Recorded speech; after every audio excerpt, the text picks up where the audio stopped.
আজকের মার্চের 9 তারিখ ফাইনালি আজকের সেই স্পেশাল ডেট। আজকের মুন্নার বিয়ে। এখন রেডি হতে বসেছি, স্কুল থেকে এসেছি, পড়াতে গেছি, এখন হইতে হতে ডট 6:45 7টার দিকে আমাদের গাড়ি আসবে। আর আমার রেডি হওয়া মানে ডেফিনেটলি একটা ব্লু কালারের কফি মাগে একটুখানি গ্রিন টি, এটা ছাড়া আমার রেডি হওয়া ইম্পসিবল। আমার হাতে এখন নেল পলিশ পরা হয়নি, কিন্তু আমি রেডি হতে বসেছি এরকম একটা পাবলিক। আমি একটুখানি একটা হুইপ দিয়ে শুধু করে স্কিনটাকে পরিষ্কার করে নেবো। আমি কিন্তু ভীষণ চামার, ভীষণ, তো দেখতে পাচ্ছ এটা কেটে ইউজ করি আমি। তোমরা অনেকে বলবে যে একটা গোটা ওয়েবসও ইউজ করতে পারো না, সো কিছু করার নেই, আমি এরকমই।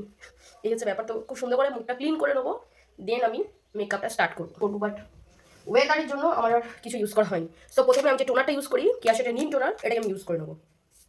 আমি যে ময়শ্চারাইজারটা ইউজ করবো এটা হচ্ছে অ্যারোমা ম্যাজিকের ময়শ্চারাইজার, ভীষণ ভালো। তোমাদের যাদের স্কিনে ব্রণ আছে তো ডেফিনেটলি এটা ইউজ করতে পারো। এর ফেস ওয়াশটাও খুব ভালো, আমি দুটো ইউজ করি। বাস একটু বেশি করে ময়শ্চারাইজার আমি ইউজ করতে সবসময় প্রেফার করি, কারণ আমার ভীষণ স্কিন অয়েলি, এটা অয়েল ফ্রি ময়শ্চারাইজার। সো এই নোজ এরিয়াতে ভীষণ প্রবলেম হয় যদি যখন আমি মানে মেকআপটা আর কি করবো, কারণ আজকে আমি একটু ছেলেদের ভাষায় আটা ময়দা মাখবো আর কি।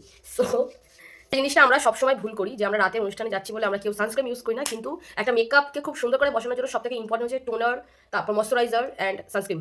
সো আমি ডার্মাকো সানস্ক্রিন ইউজ করি, তোমরা যেটা ইউজ করো তো সেটাই একটু ইউজ করবে, কারণ রাতেও কিন্তু প্রচুর পলিউশন থাকে, আর যে সুন্দর সুন্দর লাইটের সামনে আমরা যাবো তার জন্য আমাদের স্কিনটাকে একটু প্রিপেয়ার করতেই হয়। সো করে গুছিয়ে রাখতে পছন্দ করি। সেই জিনিসটা ছোটো হোক আর বড় হোক, আমার কাছে যে জিনিসটা প্রয়োজনীয়তা আছে সেটাই আমার কাছে ভীষণ দরকারি একটা জিনিস, সেটা আমি সবসময় গুছিয়ে রাখি। সো এখন আমি যেটা ইউজ করব সেটা হচ্ছে বহু দিন পরে আজ আমি ফাউন্ডেশন ইউজ করবো। আগের একদিন বিয়ে বাড়িতে গেছিলাম, সেখানেও আমি অত ইউজ করি। আমি বেশিরভাগ ক্ষেত্রে এই পন্সের বিবি, তোমরা অনেকেই জানতে চেয়েছো এই পন্সের বিবি, এটাই আমি ইউজ করি। এটা ইউজ করে যেখানে সেখানে চলে যাওয়া যায়। আমি একটা পামই নিলাম, দেখা যাক। আর ডেফিনেটলি এটাকে ব্লেন্ড করার জন্য বিউটি ব্লেন্ডার। আমার কাছে দুইটা বিউটি ব্লেন্ডার আছে। এটা অনেক পুরনো, যখন আমি একদম বিগিনার ছিলাম। বাট এটা আমি হচ্ছে কি, হ্যাঁ ভালো কথা, এই ফাউন্ডেশনটা কিনে এই ব্লেন্ডারটা ফ্রি পেয়েছি। তো এখানে এসে আমার একটুখানি আমার দিদি ছেলে খুবলেও দিয়েছে, বাট ঠিক আছে, চলো ম্যানেজ করা যাবে। তো এটাকে এবার একটু সুন্দর করে আমি ড্যাব ড্যাব করে আমার স্কিনে লাগিয়ে দেবো, যাতে আমার স্কিনে আজকে যত প্রবলেম আছে, যত ব্রণের দাগ আছে, সব একদম আমি টেনে তুলে ফেলবো, বুঝলে? কিছু আর রাখবো না। এত মানুষ বলে না তোমার মুখে এত ব্রণ কেন? সো ব্রণ তো মুখেই হয়, ব্রণ আর কোথায় হবে ভাই? মুখেই তো ব্রণ হয়।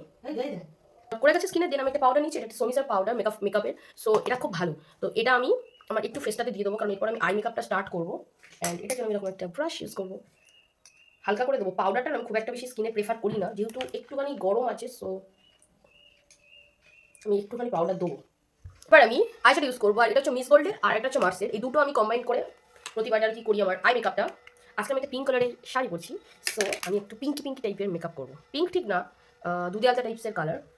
সো চলো স্টার্ট করা যাক। ওই শাড়িটার মধ্যে অরেঞ্জ আছে, তাই আমি একটুখানি অরেঞ্জ ইউজ করবো।